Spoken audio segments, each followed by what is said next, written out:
સામાન્ય રીતે કેરીનો સ્વાદ ઉનાળામાં જ માણવા મળતો હોય છે, પરંતુ હવે કેરીના રસિકોને ચિંતા કરવાની જરૂર નથી। હવે બારીમાસ લોકો કેરીનો સ્વાદ માણી શકશે। અમરેલીના એક પ્રગતિશીલ ખેડૂતે કેરીની ખાસ પંચરત્ન જાત વિકસાવી છે, જેનાથી બારેમાસ કેરી લોકો ખાઈ શકશે। ઉનાળા બાદ પણ બજારમાં કેરી મળી રહે તેના માટે દીતલા ગામના હકુભાઈ ઝાલાએ પોતાના બગીચામાં પંચરત્ન કેરીની જાત વિકસાવી છે, જેના પાછળ હકુભાઈની 5 વર્ષની મહેનત લાગેલી છે। હકુભાઈનું માનવું છે પંચરત્ન કેરી અન્ય કેરી કરતાં વધારે મીઠી છે। આનું ઉત્પાદન બારેમાસ મળી રહેશે। પંચરત્ન કેરી પાક્યા બાદ 10 થી 15 દિવસ સુધી બગડતી નથી। આ કેરી માત્ર ઉનાળામાં જ નહીં પરંતુ જન્માષ્ટમીથી દિવાળી સુધી બજારમાં આવશે, જેથી લોકોને હવે બારેમાસ કેરીનો સ્વાદ માણવા મળશે। ત્યારે હકુભાઈના બગીચામાં આવી આ પંચરત્ન કેરી અંગે અન્ય ખેડૂતો પણ માહિતી મેળવી રહ્યા છે, જેથી તેઓ પણ આ પંચરત્ન કેરીની ખેતી કરી સારી આવક મેળવી શકે। આપણે જે આ કેરી તમે જોઈ રહ્યા છો એ પંચરત્ન કેરી છે।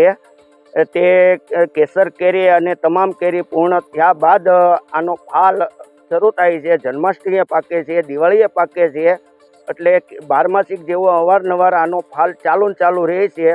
અને આ કેરીની માર્કેટિંગમાં જાય તો આનો 350 થી 400 રૂપિયા ભાવ આવે છે અને દૂર સુધી જાય છે। ચોમાસા પછી પણ કોઈ કેરી એવી હોય કે જ્યાં આગળ તમને જોવા મળશે, એટલે અમને માનવામાં નહોતું આવતું, પણ જ્યારે અમે અહીંયા ખાંભા ગામના દીતલા ગામમાં જ્યારે અમને જાણ થઈ કે આ કેરી અત્યારે છે અને ઝાલા ફાર્મ હાઉસ છે, નર્સરી છે, જ્યાં આગળ અમને કેરી જોવા મળી। અને આ તમે જોઈ શકો છો અમારી પાછળ જ આ કેરી છે, એનો અમે ટેસ્ટ કર્યો અને અત્યારે એ ટેસ્ટ ખરેખર બહુ સારો છે।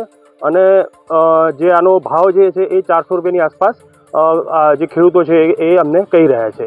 સામાન્ય રીતે કેરીનો પાક છે ચોમાસામાં પૂરો થઈ જતો હોય છે, પણ ધારી ગીરના દીતલા ગામના પ્રગતિશીલ ખેડૂતે બારમાસી કેરીનો છે તે પાક વિકસાવ્યો છે। અને આપણે સીધા દ્રશ્ય બતાવવા માંગે કે દીતલા ગામના ખેડૂતે પંચરત્ન કેરી છે તે વિકસાવી છે, ને આ કેરી છે તે 12 માસ આવે છે, ને આ કેરીનો પાક છે તે કેસર કેરી તમામ કેરીનો પાક પૂર્ણ થયા બાદ આ કેરીનો ફાલ આવે છે અને જન્માષ્ટમી અને દિવાળીના સમયમાં આ કેરીનો પાક પાકે છે, ને આ કેરીનો ભાવ પણ ખેડૂત સારો એવો મેળવી રહ્યા છે, અને 400 રૂપિયા જેવો ભાવ ખેડૂતો છે તે કેરીનો ભાવ મેળવી રહ્યા છે, અને ખેડૂતોને આ કેરી જોવા બારથી પણ લોકો આવી રહ્યા છે। Dashrathsinh Rathod, News Capital, Ditla, Amreli.